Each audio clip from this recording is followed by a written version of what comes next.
putting his foot on someone's face. What's up, you guys? Sherman Prime here, doing another Marvel Legends figure review on the Marvel Legends Falcon figure released by Toy Biz years ago. This is a much older figure. Welcome to Throwback Thursday. This is a new thing I'm doing, not every single Thursday, but you know, every now and then, gonna do a Throwback Thursday when I get a chance, especially with the Winter Soldier movie coming out. Still stoked about the movie. Want to see it for a third time, seen it twice. Love the movie, so I thought it'd be a good time to review this figure since I've never gotten to it. This figure is not hard to find at all. You can find it on eBay somewhere, but if you want brand new Marvel Legends, you can find those at Big Bad Toy Store.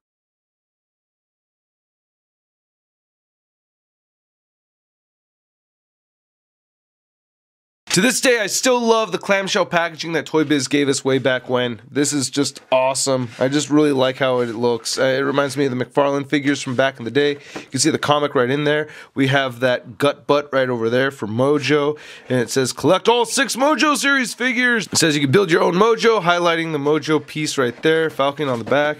And then over here, it says you can see his abilities. So what? His intelligence is a 1, strength a 1, speed a 2, durability a 1, energy projection jack nothing, and then fighting skills he's at a 3, and he's at 6'2", weighs 240 pounds, and he has brown eyes and black hair. And it says right here, a small-time hoodlum turned superhero Sam Snap Wilson was transformed by the mysterious cosmic cube into the heroic Falcon, able to empathically communicate with birds and fly with a specially designed pair of mechanical wings. The Falcon patrols the skies with Redwing, his trusted companion. Primarily a free agent, the Falcon has also teamed up with the mighty Avengers to bring his special brand of justice to the sky.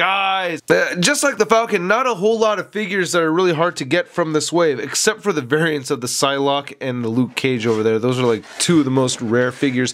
Anyway, let's get to this figure and crack him open. So here's Falcon out of the packaging. Pretty cool figure, not my favorite Marvel Legend. One thing I forgot to mention though is that all the figures from the wave have a variant except for Longshot. So I thought that was pretty cool. I do have the variant for Falcon, which I will show you in a minute. But first, let's take a look at the accessories that come with the figure, and then we'll take a closer look at this guy and the variant. So here's the comic that he comes with, and I haven't really read through this actually, and I like how on the back we have an ad advertising all the other Marvel Legends. There's how the variant looks right there. We have the gold variant Iron Man. These are secret variants over here, and no variant for Longshot, and there's the Baron Zemo.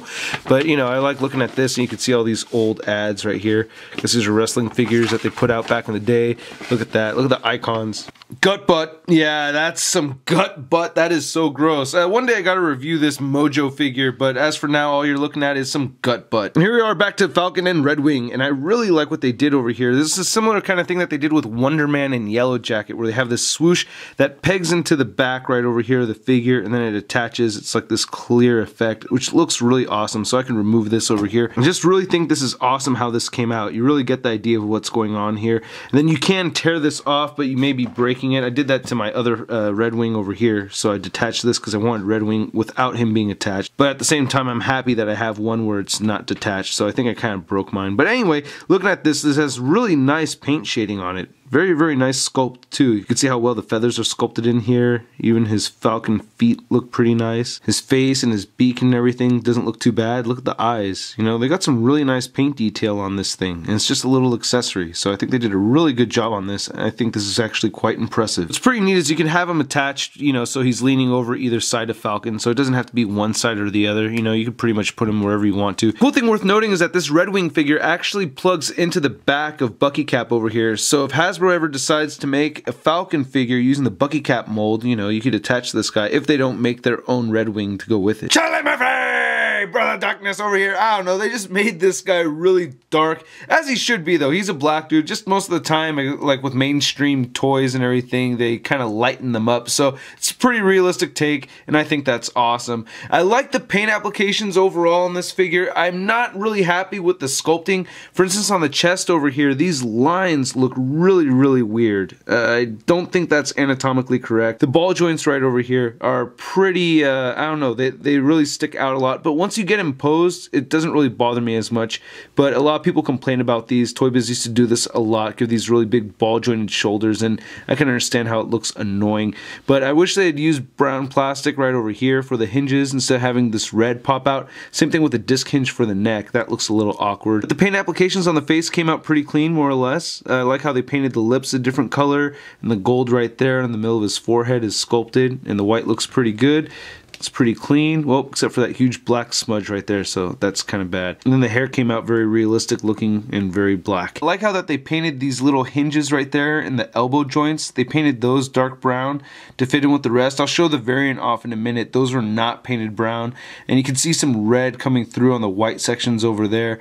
But the wings are sculpted nicely. I think they look okay. I like how you can see the mechanics right there. I wish that they're made with a little bit more of a translucent plastic, and I wish they're a lot bigger, because when you look at the variant of this thing, you'll see that there's no point in buying this particular Falcon figure if you already have the variant. The variant is just much cooler to me. So there's some paint shading on the legs, which I appreciate. Then there's his feet over there with some gold paint applications for those talon designs right there on the top of his boots. Look at the back of the figure. You can see there's actually some blue shading right there on his calves, which looks pretty neat. I think that's pretty cool. And then some more black shading, then a little bit more of the blue shading right there on his back as well. Not a bad looking figure, just not great. And here's the variant Falcon figure. You can see he has the same head sculpt, but right away a different costume design. He doesn't have this huge V-neck that we get with the original version over here. I like this costume design much more, but the part that really blows me away about this is the wingspan. The wingspan is so much cooler. Look at that. That is badass. And it has some nice shading in the wings too. I like this little extra wing piece that sticks out over there. This is just so much cooler to me. Seriously, try to pick this figure up. I would not even bother with the regular version unless you're a big fan of that costume. I think that's his original costume.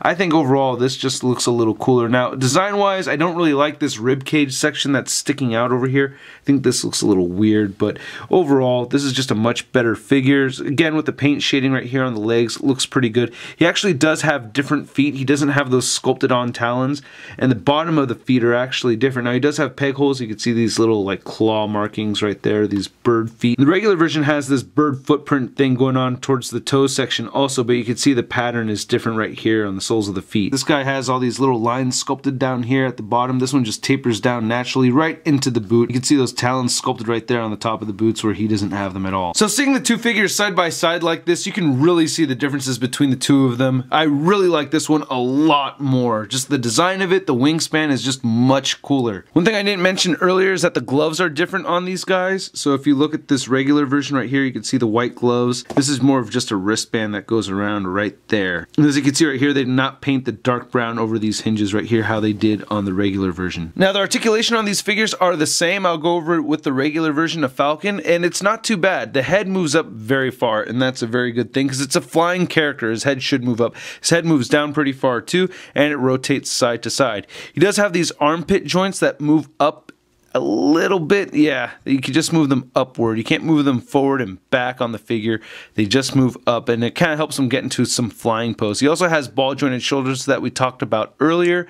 They bend up that far. You can also rotate them around so they move forward as well. He has a bicep swivel. He has double jointed elbows. You can bend them in all the way like that. He has rotation right here at the forearm, and his wrist move down and up, and he has some finger clamping action right there, so all four fingers move together. He also has a great ab crunch, very clicky ab crunch. It moves all the way forward like that, and you can bend it backwards, so you can get him flying around. It looks pretty cool. He also has a waist joint right here. He has hip joints that move outward. You can rotate them forward. They're on wide joints, so you have to spin them around. He has an upper thigh swivel, double jointed knees, boot rotation, ankles move down, up. He has toe articulation and the beautiful ankle pivot. One articulation difference I did notice between these two though is it is harder to straighten out the elbows on the variant. The regular one seems to be a little easier to straighten the arms out. Can't really do it with this guy over here, but that's okay. These wings are awesome. These Falcon figures stand out exactly the same height. They should anyway, just minor different sculpting differences between the two of them, and they stand at about 6 inches tall, a little over 6 inches. So here's Falcon compared to our most recently commonly reused Buck, the Marvel Legends Bucky Cap figure. And you can see Falcon stands just a little bit shorter than Bucky Cap. And here he is compared to our Marvel Now Captain America. They stand at about the same height. And then here he is next to the best Captain America figure made in the history of the universe, the Toy Biz Face Off Captain America figure. And of course, we can't forget the Marvel Legends Big Time Letdown Spider-Man. I mean, overall, neither of these figures are terrible Falcon figures. I just don't really like the regular version that much. I just think this variant is just far superior.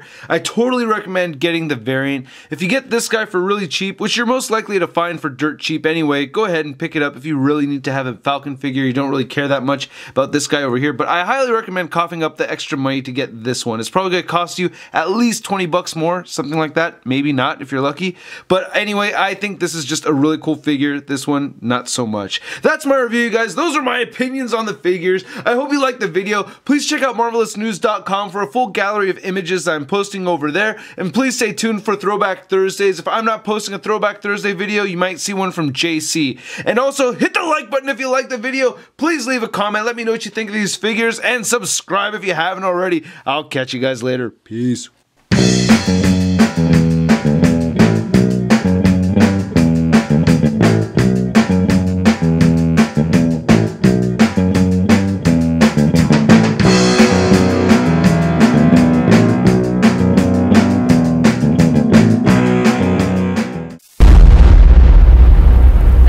Crispy. And then the ball joints, that's my hand. I'm not farting.